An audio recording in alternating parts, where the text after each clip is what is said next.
Teacher candidates of Terrace and Quinnell, I know we haven't done too much video up to this point, but I found out today that I have a scheduled surgery, major surgery, tomorrow morning at 8. It's been something that I have needed for a while, and due to Omicron, the hospitals haven't been able to accommodate me. So it's been a pretty last minute shift. I'm not going to be able to make it to Terrace on April 5th. So that class meeting, April 5th, 1 to 3:30, is canceled. Instead, we will be connecting asynchronously between now and Monday, April 10th, when all of your assignments will be due. So I just want you to note those changes. There will be no in-person or virtual meeting on April 5th from 1 to 3:30 for EDUC 446. Alternatively, I have designed some exciting learning experiences that are aligned with the course outline. They will just be asynchronous and independent instead of in-person and or virtual on April 5th. So the first thing I'd like you to do is stop this video right now and open your email. Right in your email, just write a 5-minute essay reflection. It can be very free form, kind of stream of consciousness writing. It does not have to be refined or edited. It just needs to be 5 minutes worth of writing on a reflection on the videos continuing our learning journey, Indigenous education in British Columbia. We've looked at those videos by Joe Crona, and I just would love to hear your reflections on those. We may come back to those in future blocks, but this is a really nice starting place. Secondly, we have life writing. I'd like to just review a little bit about life writing as transformative praxis, and I do have some slides.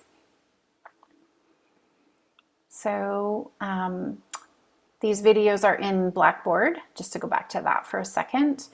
If you haven't looked at them yet, just please take some time to do that, and then a simple 5-minute reflective essay. So here we are, and we're talking about life writing as transformative praxis. This is really about this notion that Ted Aoki brings forward, the lived curriculum. There is, he says, experiencing differences in kind in the tension between the master story and the daily stories. So there's this master story that we're all a part of in education.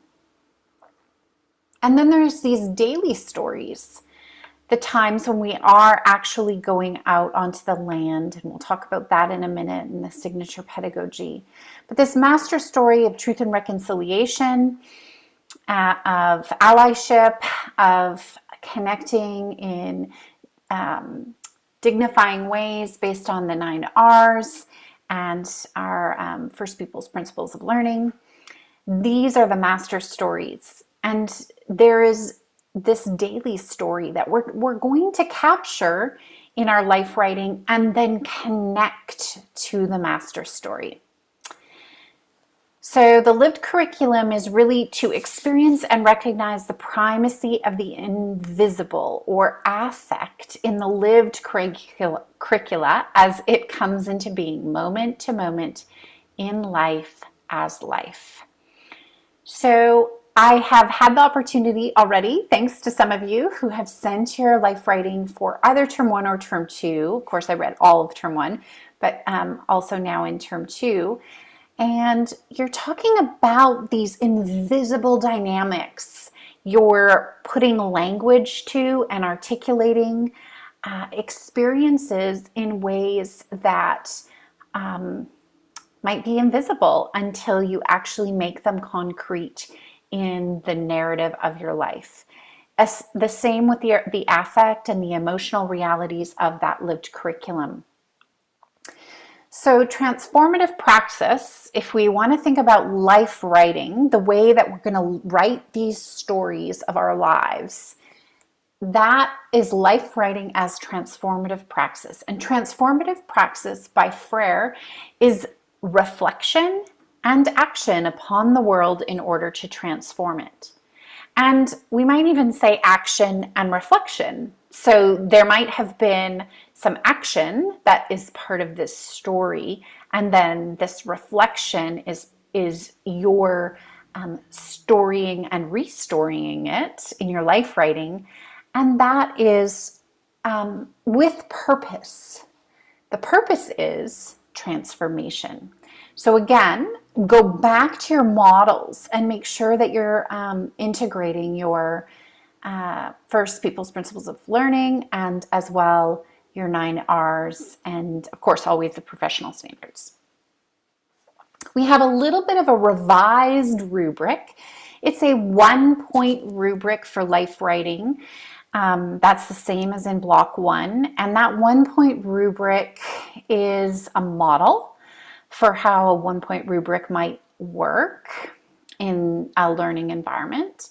And as well, there's this new part that integrates the Unbc signature pedagogy, specifically showing a connection between you and the land.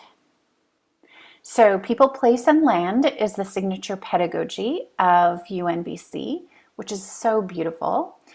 And what we're specifically looking for this block is this connection between you and the land. Now, some of us have really strong connections with the land, and some of us, that is still emerging or developing. I would put myself in those categories. However, we still have ways that we're connecting with the land. And so how can we tell that story? How can we connect that with who we are, our identity as an educator? And how might we also begin to think about that as part of the transformation that we want to see in the world as educators? So I'll let you just review the rubric on your own. You can obviously find it in the Blackboard content. And I'm going to close here. As you can see, there are more slides, but I'm going to close here. It's about paying attention to the small details. So one of the things I'm noticing about your life writing in term 1 in particular is the narratives were like, I am telling my entire life story. I want you to feel free to tell a narrower story. Maybe it's even a story from your first practicum or an experience from your summer camping trip. It could be something that is just you paying attention to the small details and the relational components. Those two things, it's a practice of paying attention, and that I think is really important. Then finally, I will have those slides in Blackboard. And then finally, I want to draw your attention to where you will submit your assignment, Life Writing Block 2. I'd like you to submit your assignment with the feedback you have both received. So you will have to document the feedback that you've received and the feedback that you've given. So you are still going to connect with 2 classmates. You are still going to, in that triad, share your life writing. This can be in person, it can be virtual. I'm going to give you some extra time to self-organize. Please make it okay. If there's a group of 2 or a group of 4, or someone doesn't have a group, please make it okay in the same way that you would for your students. I am going to trust you to self-organize your triads. In an ideal, it's going to be a triad. And again, you are going to submit your life writing assignment, the feedback you gave to your 2 classmates, and the feedback you received from your 2 classmates. All of that needs to be documented. It does not have to be formal. The documentation of your peer feedback does not have to be formal. I just have to see that it's there. And we're going to talk about that feedback specifically. I've introduced you to thinking routines in the past, and we've used them in a number of contexts. This is a beautiful seek to see thinking routine. Seek to see. So as a listener to your peers' life writing, I want you to seek to see. So the seek to see has these 4 components. I seek to see multiple feelings. What might be this person's various feelings in this situation? I can see that you may have felt like you abandoned yourself, or that you have these beautiful hungers to spend time connected with the land. I seek to see the strength. Number 2, the strength. What might be this person's strengths, cultural richness, and power? And how might that be connected to each other, to Indigenous ways of thinking and being? What are the connections, and how do we connect as human beings? How does the land invite that? And finally, the human dignity. What words would I choose to honor your humanity and make you shine? So this is all about generous feedback, and I want us to thoughtfully consider feedback. This is kind of the first time that I'm formalizing a peer feedback experience.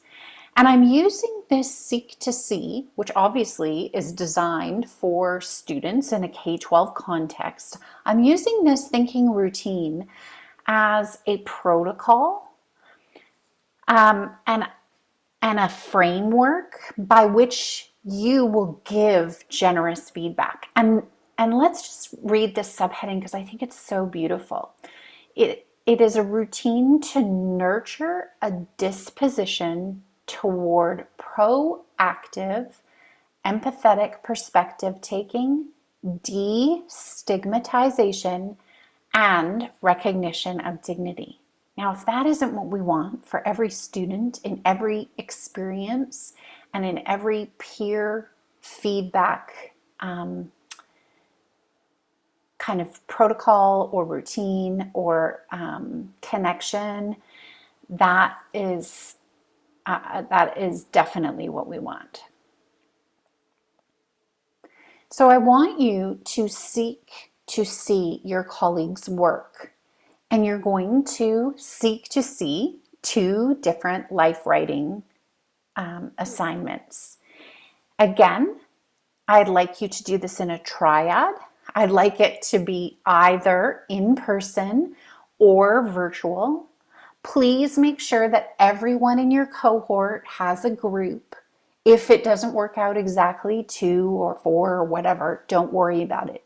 But it is your responsibility to ensure that you have documented the feedback that you have received, and you've documented the feedback that you've given, and you're just going to turn that in. I mean, I imagine it could just be on like a Google Doc or a Word document, that literally just has the name and the seek to see feedback, the name, the seek to see feedback.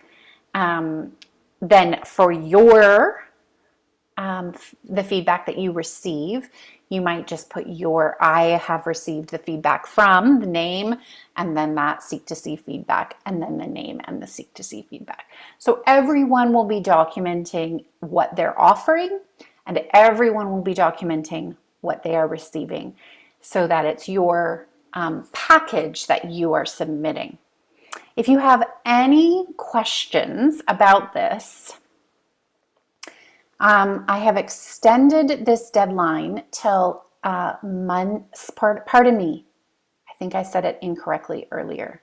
So please make sure that I get this correct.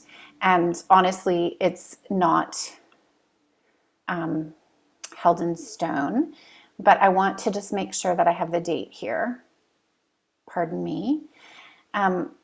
Sunday, April 10th at 11:59 p.m. Sunday, April 10th at 11:59 p.m. is the deadline. Okay? So hopefully you can gather. If you have questions, I will do my very best to answer them. If they are urgent, please text instead of email. And I know that however you find a way to complete this assignment will make it work. This is all about your learning.